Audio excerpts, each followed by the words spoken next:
রাসূলুল্লাহ জানিয়েছেন ইন্নাল মুসাল্লিয়া ইউনাজি রাব্বাহু আও কামা ক্বালা আলাইহিস সালাম। প্রিয় রাসূল জানিয়ে দিয়েছেন নিশ্চয় একজন নামাজি মুসল্লি ইউনাজি রাব্বাহু, সে যখন নামাজ পড়ার সময় সে তার রবের সাথে কথা বলে। সুবহানাল্লাহ। আরেকটু মন খুলে বলে সুবহানাল্লাহ। একজন নামাজি মুসল্লি যখন সে নামাজ পড়ে সে কথা বলে কার সাথে? সে তার রবের সাথে কথা বলে। জানেন আমরা একটা করে আয়াত পড়ি আর আল্লাহ একটা করে আয়াতের জবাব দেয়। জানেন ওই সূরা ফাতিহা যখন পড়ি একটা আয়াত আমরা পড়ি আর আল্লাহ ওই আয়াতের জবাব দেয়। আবার আমরা একটা আয়াত পড়ি আল্লাহ ওই আয়াতের জবাব দেয়। ওই ছেলে এই গল্প করতে তো বসে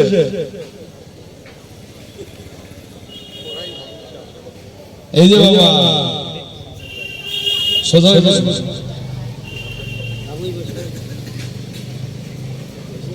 পেছন দিক দিয়ে হাত ছেড়ে দাও।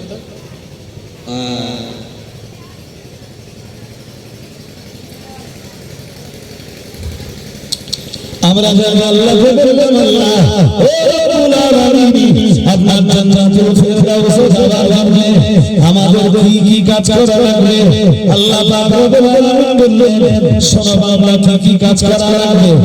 এক নম্বরে লাগবে আল্লাযীনা হুম ফি সালাতিহিম খাশিউন। মহান আল্লাহ বললেন নামাজের ভিতরে লাগবে বিনয়তা। ও বাবাজিরা বাবা কম বেশি বিনয়তার ব্যাখ্যা দিলাম। আমরা বললাম দুই নম্বরে কি লাগবে? আল্লাহ পাক রব্বুল আলামিন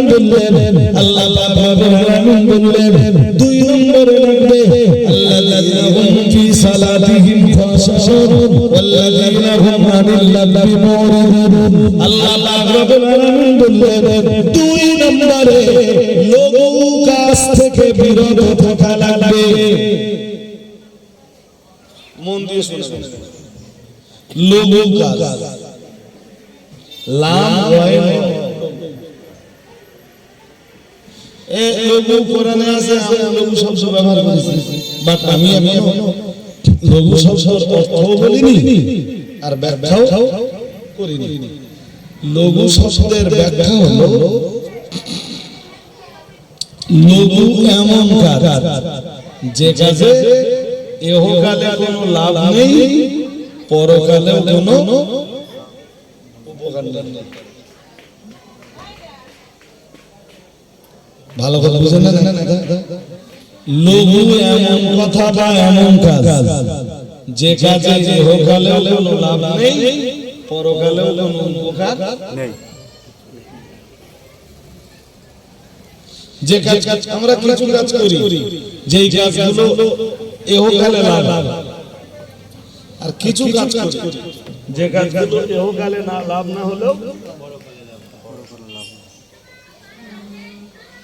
তাহলে আপনি একজন ইমানদার মানুষ, আপনাকে জান্নাতি হতে গেলে আপনাকে এমন কাজ করতে হবে যে কাজে হয় ইহকালে ফায়দা আছে আর নইলে পরকালে উপকার আছে। আমি কি বোঝাতে পারলাম? পারিনি? এছাড়া দুনিয়ায় আর যা কাজ আছে সেই কাজগুলোকে বলে কি বলে? লঘু কাজ।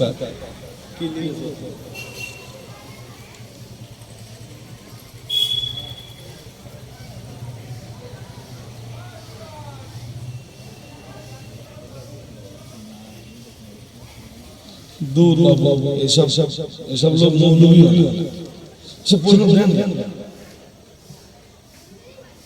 माওলানা से दूर কথা ऐसा मौलवी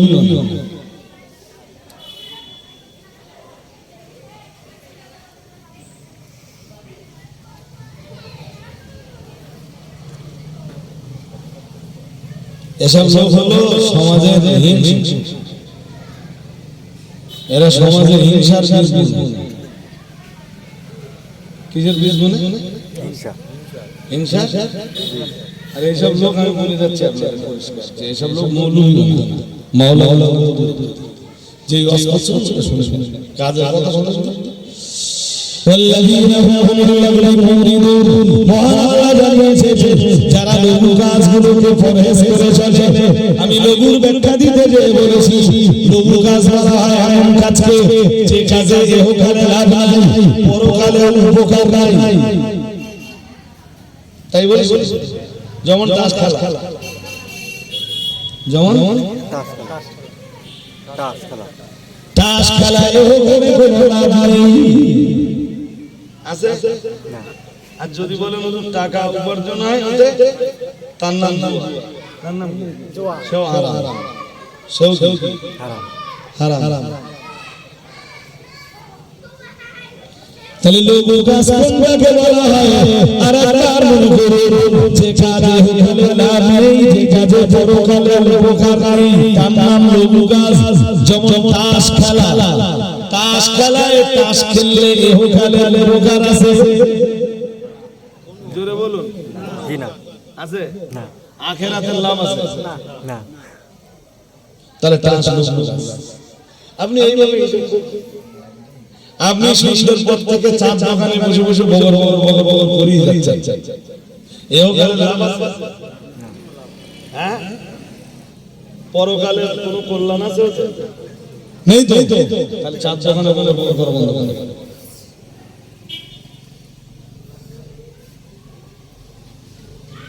যে কোনো কাজ আছে যে কোনো কথা বলার আগে আপনি ভাববেন ইহকালে উপকার আছে কিনা পরকালে এই যে একজন ফেরিওয়ালা হ্যাঁ সে যদি সারাদিন ফেরি করে আর বলে হরেক মাল আছে ও যে ওই ওরে ইহকালে লাভ আরে হ্যাঁ না বলে আছে কি ওরে ইহকালে লাভ আছে সুতরাং মনে হয় আর চার দোকানে বসে খাও কথা খাও বলি বলতেছে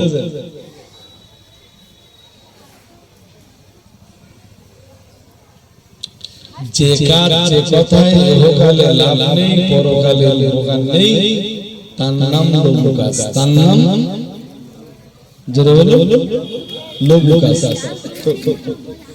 লঘু কথাও বলা যাবে না আর লঘু কাজও বলুন যেমন এই ছেলেদের এই কড়া এবার মস্তানি করতেছে এক জায়গায় মস্তানি শুরু করলো না যেমন এই বাচ্চা ছেলেদের এখন দেখতেছেন সব ফ্রি ফায়ার পাবজি হ্যান ত্যান 17 সব খেলতেছে আছে না আছে হ্যাঁ না বলবেন ফ্রি ফায়ার পাবজি এটা সেটা সব খেলতেছে আছে না আছে বলুন আছে তো এও গেল লাভ আছে পরকালে উপকার আছে লোক ইয়া ছেলেদের রামবোর্ড খেলা এও গেল লাভ আছে পরকালে উপকার আছে সারাদিন যে ছেলেটা দর্জির মেশিন চালায় ও ছেলেটা দর্জির মেশিন চালিয়ে কিছু না কিছু হলে লাভ হয় না আরে জোরে বলবেন তো হয় তো কিন্তু এই যে সারাদিন ফ্রি ফায়ার খেলতেছে পাবজি খেলতেছে এই যে গ্রাম খেলতেছে লুডো খেলতেছে লাভ আছে লঘু কাজ এই লঘু কাজ জান্নাতি মানুষেরা দুনিয়ায় করে আমি কি বোঝাতে পারলাম এই লঘু কাজ কোন জান্নাতি মানুষের দুনিয়ায় আসবে না করবে না পরকালে যারা জান্নাতে যাবে ওরা দুনিয়ায় এই লঘু কাজ ফাও কাজ করবে না ওই ঠিক বলেছেন যেটা বলেন ফাও কথা ফাও কাজ नंबर 3 वल्लযীনা হুম যাকাত ফাইলুন মহান আল্লাহ 3 নম্বরে জানিয়েছে আল্লাহ পাক নম্বরে জানিয়েছে পরকালে যারা জান্নাতে যাবে দুনিয়ায় তারা হবে যাকাত আদায়কারী। কি আদায়কারী? যাকাত আদায়কারী। পরকালে যারা জান্নাতে যাবে ওরা দুনিয়ায় কি হবে? যাকাত আদায়কারী। যাকাত আদায়কারী। যাকাতের দুটো ব্যাখ্যা হয়। যাকাতের প্রথম ব্যাখ্যা হলো পবিত্রতা। এমনি যাকাতের মানে তা পবিত্রতা বলতে শুধু গোসল হচ্ছে পবিত্রতা আছে আপনার কলবের পবিত্রতা। আপনার এই কলবে আপনি নোংরা মানসিকতা জায়গা দিবেন না, পাপের কোনো মানসিকতা আপনার এই কলবে জায়গা না।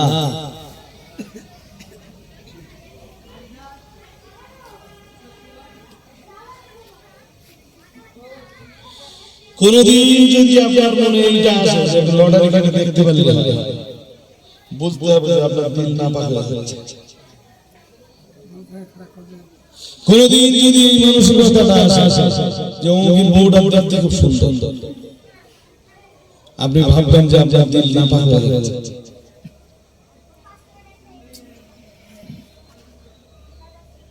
বুঝতে পারেন? অমুকের অত কিছু হচ্ছে আমার কিছু হয় না, আপনি ভাববেন দিল নাপাক হয়ে যাচ্ছে বলে আপনার ওই দিলে এবার হিংসা জায়গা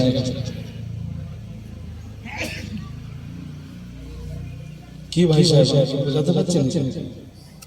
হ্যাঁ না পাচ্ছেন? এর নাম যাকাত। তাহলে পরকালে যারা জান্নাতি হবে দুনিয়ায় তারা 3 নম্বরে হবে পবিত্রতা অর্জনকারী।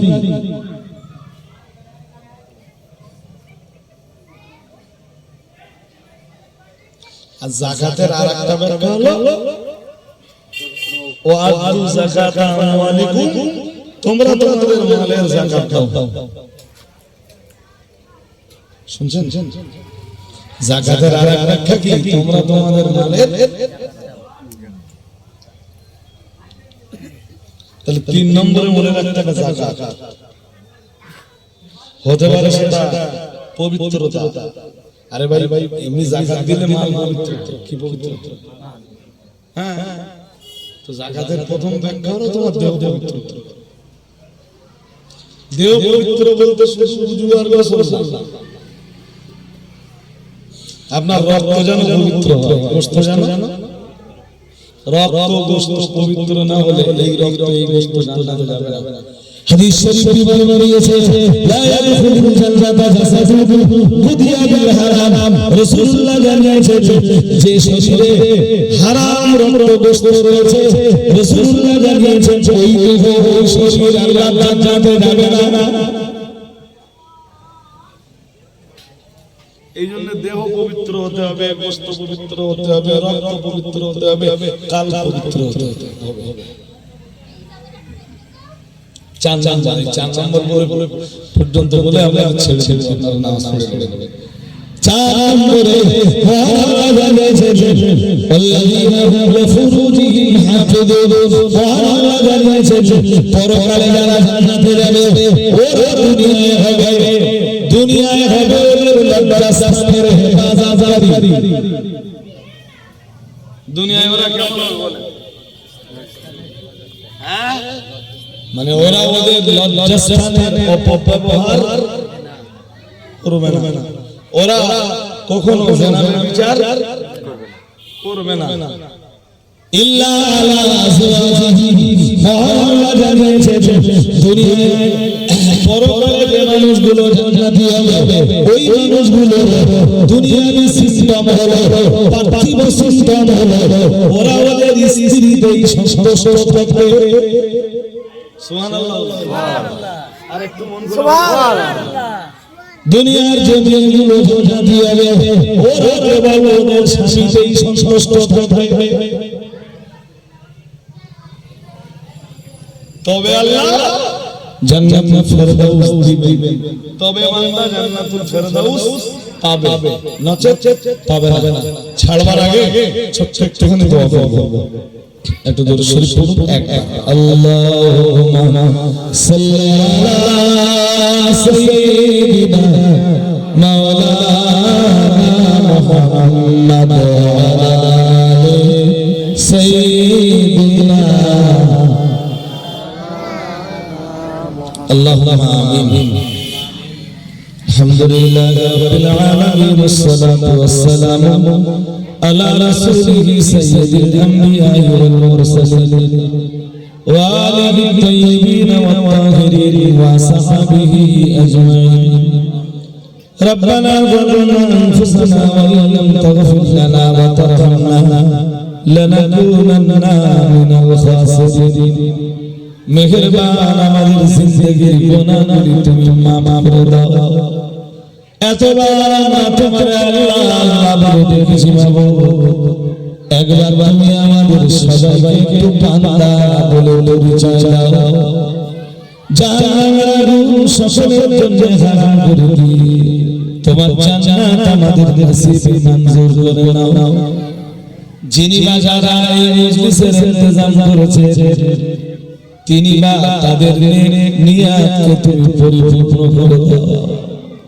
যে উদ্দেশ্যে সাহেব দাওয়াত এই মজলিসের ইন্তজাম করেছে তার উদ্দেশ্যকে তুমি কবুল করে দাও। শ্রোতা মণ্ডলী যারা এসেছে প্রত্যেকের মনের চাহিদাগুলি তুমি পরিপূর্ণ করে দাও। রব্বানা তাকাব্বাল দুআনা বিওয়াসিলাতিন নবী সাল্লাল্লাহু আলাইহি ওয়াসাল্লাম বিহুরমাতি হাযিহিল কালিমাতি তাইয়্যিবাতি লা ইলাহা ইল্লাল্লাহ মুহাম্মাদুর রাসূলুল্লাহ।